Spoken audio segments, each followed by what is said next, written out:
E aí, fala galera, voltando aqui, depois de um tempinho sem postar de novo.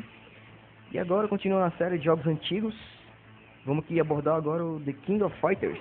Esse jogo aqui que foi campeão de vendas nos anos 90 e fez o maior sucesso, concorrendo diretamente com Street of Fighters na época.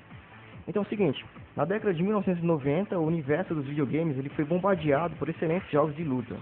Um exemplo clássico é o lendário Street Fighter 2, lançado em 1991, que simplesmente revolucionou o entretenimento eletrônico. Cerca de 3 anos depois, chegava seu concorrente pelas mãos da SNK, atual SNK Playmore, para quem não conhece. Trata-se do The King of Fighters 94, game que trazia um estilo similar ao rei da Capcom, mas contava com diferenciais que originaram uma rivalidade entre os dois games. Então é isso, na década de 90, o Street Fighter ele reinava absoluto, e o Mortal Kombat também, até a SNK lançar o The King of Fighters, que igualmente fez o mesmo sucesso dos tradicionais jogos de luta. Então, ó, a tradição dos arcades e consoles com a chegada desse game, o público aficionado pela pancadaria se viu dividido.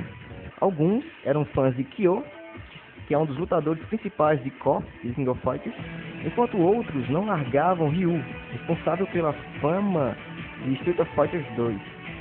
Mas não há como negar a influência de Street of Fighter em alguns dos personagens do game da SNK, já que alguns dos membros de desenvolvimento da equipe eram previamente empregados da Capcom. Então é isso, algumas pessoas que participaram da elaboração do The King of Fighters trabalharam antes na Capcom desenvolvendo o próprio Street Fighters, então teve uma certa influência do jogo. Então, felizmente, The King of Fighters conseguiu estabelecer uma base de fãs fiéis o suficiente para originar novas interações da franquia. Posteriormente, diversos outros jogos da série chegavam aos consoles, mantendo alguns dos personagens e trazendo novos guerreiros e possibilidades. Então, um fator interessante desse The King of Fighters que Street Fighter não possuía é que o jogador podia escolher um personagem e lutar até 3 rodadas com o mesmo. Quer dizer, isso no Street Fighter. No The King of Fighters você podia escolher uma espécie de equipe, um time, que era a escolha de 3 lutadores diferentes para batalhar. Então você criava o seu próprio time de lutador e podia alternar várias rodadas com vários jogadores diferentes. Esse é um diferencial que pesou muito no sucesso do The King of Fighters.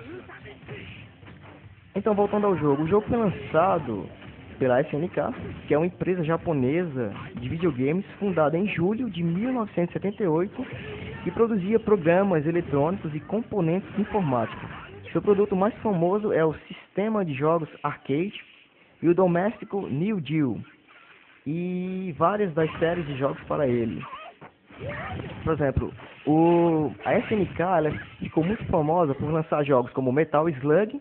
Quem nunca jogou Metal Slug, cara? Um dos jogos mais famosos da SNK, fez muito sucesso nos anos 90. Outro jogo que a SNK lançou também foi o Samurai Shodown. Depois ele lançou Fatal Fury, o Art of Fighting e o The King of Fighters, que foi o que mais deu lucros para a SNK. Então é isso, como eu havia dito, olha aí a certa semelhança que tem no Street Fighter com o The King of Fighters. Tem uma certa semelhança, lógico, né? Até porque os jogos de luta daquela época eram um pouco limitados, mas cada um tem sua característica principal, né? Tem a sua marca, vamos dizer assim, apesar das influências. E uma outra característica desse jogo são os gráficos, né? Olha que a quantidade de informação que você vê na tela, que para a época era difícil, é considerado um gráfico bem feito, bem detalhado, né? Essa questão aí, a areia, as ondas do mar, os ambientes abertos, até os ambientes fechados também é muito bem feito.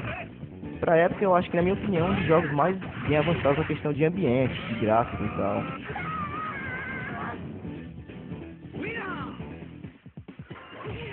Então, cara, é o seguinte, um dos principais motivos do jogo The King of Fighters ter feito sucesso foi uma característica inovadora que só esse jogo possuía para a época, que é o sistema de Strikers, que consiste basicamente na entrada rápida de um personagem de fora da tela para fazer um ataque. E esse sistema é usado até hoje em vários jogos de arcade e de PlayStation 3, por exemplo, se você for observar. Então, O Striker é uma espécie de ajudante, que ele é presente no jogo. E o elenco, ele vai de jogos desde o Kizuka Encounters até Samurai Shodown, como eu já havia falado no início. No total, são 45 Strikers, sendo 10 desses Strikers secretos, que você tem que destravar com o passar do jogo. E também a defesa do jogador, ou seja, um pulo, algumas vezes um ataque. Tem alguns Strikers que são muito interessantes, bem legais de você ver. E isso é uma característica marcante desse jogo. Foi o primeiro a fazer esse sistema de time, com esse sistema de ajudantes. Se você for observar os jogos de Naruto, por exemplo, os de hoje, também tem esse sistema de Striker que foi desenvolvido pelo The King of Fighters. Então, parabéns para os desenvolvedores por ter feito esse sistema, cara, que até hoje é usado. Ponto positivo para eles.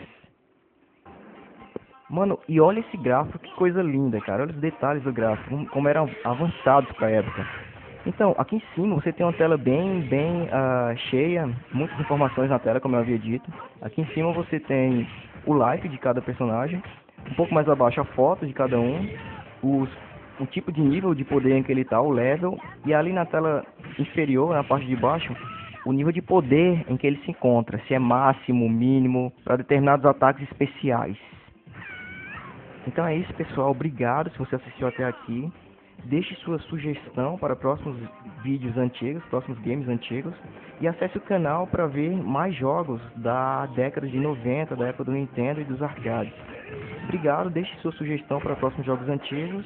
Acesse o canal e valeu. E não esqueça de favoritar o vídeo para me dar uma ajuda. Então, ok? Então valeu, pessoal. Tchau.